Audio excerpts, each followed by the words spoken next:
लिए धन्यवाद करूंगा कि जो हमारा चुनाव हुआ उसमें किसान भाइयों ने हमारी खुलकर मदद करी और हमें जीत दिलाने में अहम योगदान दिलाया। उसके लिए सभी किसान भाइयों का बहुत बहुत धन्यवाद। हमारे बीच में बहुत ही आदरणीय श्री शमशेर सिंह जी हमारे किसान नेता भी है, बहुत बड़े नेता हमारे, ये आए हैं किसानों की आवाज़ उठाने के लिए। इनका स्वागत भी है और धन्यवाद भी कुलाना पहुँचे।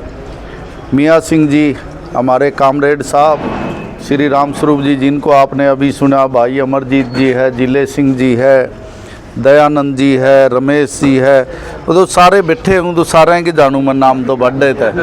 स्वराज है, कौन सा है, रामफल कामरेड, यो रामफल कामरेड दादा लग गया मेरा। जो किसान नेता और कॉमरेड के साथ साथ हमारा सेलवाला का भी सबसे सीनियर नेता है। सेलवाला में सबसे पुराना नेता रामफल कामरेड है। इसे के जो है आदर्शों पे चल के हम भी आगे बढ़े हैं, इनसे सीख के चंद्र भाई है, राजेश जी है, बलदेव बुलान जी है और भी मदन खड़ा, सारे साथी है। सब किसान भाइयों का मैं यहाँ स्वागत भी करता हूँ, धन्यवाद भी करता हूँ। और भाई दुख की बात बड़ी ये है कि हमारे किसान भाइयों को भाई समय समय पे इस सरकार के खिलाफ धरना पे बैठना पड़ा है, क्योंकि ये सरकार जो है वो किसान विरोधी सरकार रही बीजेपी की। आप सब ने देखा पिछले 10 साल भी 10 के 10 साल किसान धरने पे बैठे रहे भाई, क्योंकि कभी 3 काले कानून ले आए, कभी एमएसपी की लड़ाई के लिए, तो जो है किसानों ने अपनी बड़ी तकड़ी लड़ाई लड़नी पड़ी, कभी खाद के लिए, कभी बीज के लिए। इस सरकार में पहली बार हमारी महिलाओं को खाद जो है थाना में पर्ची मिली थी, पता होगा, याद होगा। खाद के लिए महिलाओं को थाना में लगना पड़ा था पर्ची लेने के लिए।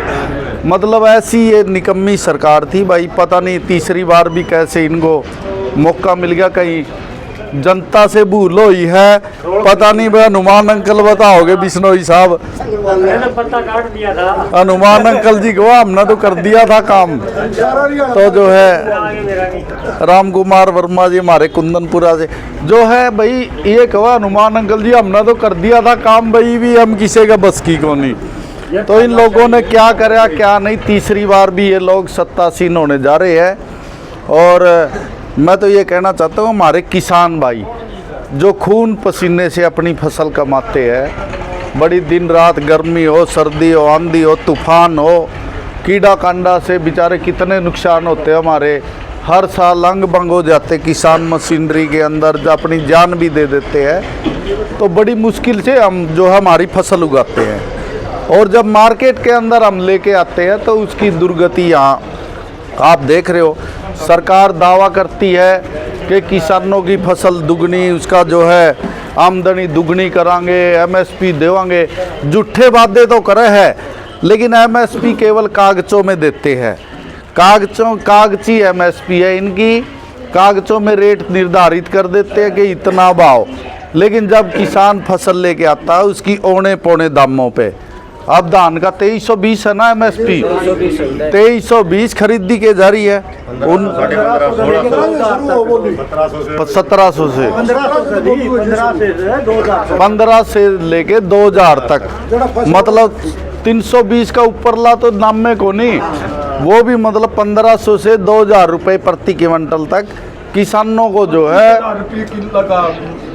25,000 रुपये पर एकड़ जो है किसानों को नुकसान सरकार की वजह से, इनकी एजेंसियों की वजह से, इनके मिलर और जो है अधिकारियों की मिलीभगत की वजह से हमारे किसान भाइयों को उठाना पड़ रहा है। मैं तो अभी मैंने जो है एसोसिएशन के हमारे प्रधान धर्मपाल जी थोड़े दूर खड़े हैं, बुला लो चलो है, वो खड़े, और राजेश जी भी थे, बलदेव जी साथ में थे। हमने मीटिंग करी, अधिकारी बुला रखे थे वहाँ सारी एजेंसियाँ भाई। जो मैंने डीएफएससी साहब से भी बात करी है और डीसी साहब से भी बात करी है कि जो दिक्कत आ रही है वो एक तो ये आ रही है कि यहाँ मील कम है और जो लोकल मिलर्स है वो अपनी मनमर्जी करते हैं।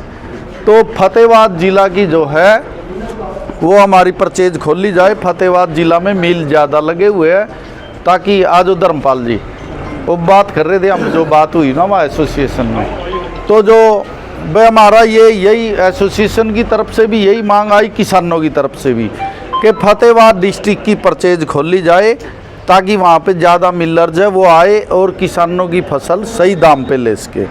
और मैंने डीसी साहब को भी, डीएफएससी साहब को भी, जो ये अंतर आ रहा फसल में, जो सरकार का रेट है और जो मिलर्स खरीद रहे हैं, भाई उस रेट का अंतर को ख़त्म करो। जो सरकार का भाव है, अगर मॉइस्चर 17 है और उसकी क्वांटिटी जो है 67 किलो आ रही है, तो भाई भाव कम क्यों लिया जा रहा है। तो मैंने इस आवाज़ को उठाया। मैंने पूरा आश्वासन डीसी साहब ने भी, डीएफएससी साहब ने भी दिया है कि आज शाम तक जो है उनकी डीसी फतेहाबाद को उन्होंने भेज दी है मंजूरी के लिए, वो मंजूर होकर आ जाएगी। डीसी को मैंने खींच के कहा है कि जल्द से जल्द फतेहाबाद डीसी से बात करके ये मिल खुलाओ ताकि हमारे किसानों की फसल सही रेट पे बिक सके। ये बात है। और मैं तो आपके साथ हूँ। आपने याद किया, जब ही मैं कल आना था, मैंने कल संडे करके नहीं मैं आया, क्योंकि संडे जो है अधिकारी नहीं होते यहाँ, तो आज अधिकारियों से भी बात हुई है। अगर फिर भी अगर लोडिंग में कोई दिक्कत आती है या परचेज में कोई दिक्कत आती है, तो मैं किसान भाइयों के साथ हूँ। जहाँ आप धरने पे बैठे हो, आज आया हूँ। अगर कल तक आपकी समस्या का समाधान नहीं होता तो कल फिर आके आपके बीच में बैठूँगा और आपकी समस्या का समाधान कराएंगे। भाई सरकार बनी को नहीं, विपक्ष में हाँ, विपक्ष में बैठ के आपकी आवाज़ उठाऊँगा। मैं तो यही आपसे कहना चाहता हूँ।